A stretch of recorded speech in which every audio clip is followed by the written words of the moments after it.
Guys আজ আমি দেখবো এই ছেলেটা 10 বারের মধ্যে কতবার এই উইকেটটাকে থ্রো করতে পারে। গাইজ আমি একে প্রত্যেক থ্রোর জন্য 10 টাকা করে দেবো। যদি একটা থ্রো করতে পারে তাহলে একে দেবো 10 টাকা, আর যদি দুটা থ্রো করতে পারে তাহলে দেবো 20 টাকা, আর যদি 10টাই থ্রো করতে পারে তাহলে একে দেবো 100 টাকা। তো চলো দেখা যাক এ কতগুলো থ্রো করতে পারে।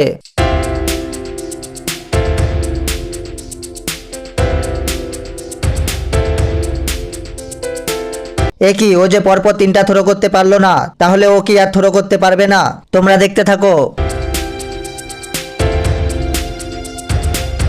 ও ছোটার মধ্যে একটাও থ্রো করতে পারেনি, তাই আমি ওর সুবিধার জন্য দাগটা একটু এগিয়ে দিচ্ছি।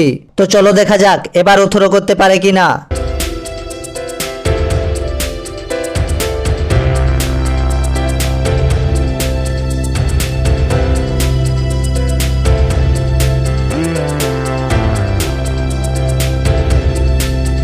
গাইজ ও আমার অনেক টাকা বাঁচিয়ে দিয়েছে। ও মাত্র 3টা থ্রো করতে পেরেছে, তাই আমি ওকে 30 টাকা দিয়ে দিচ্ছি। গাইজ তোমরা লাইক আর সাবস্ক্রাইবটা করো যেন এর পরের বার আরো বেশি টাকা দিতে পারি। তো তোমরা ভালো থেকো সবাই, বাই বাই।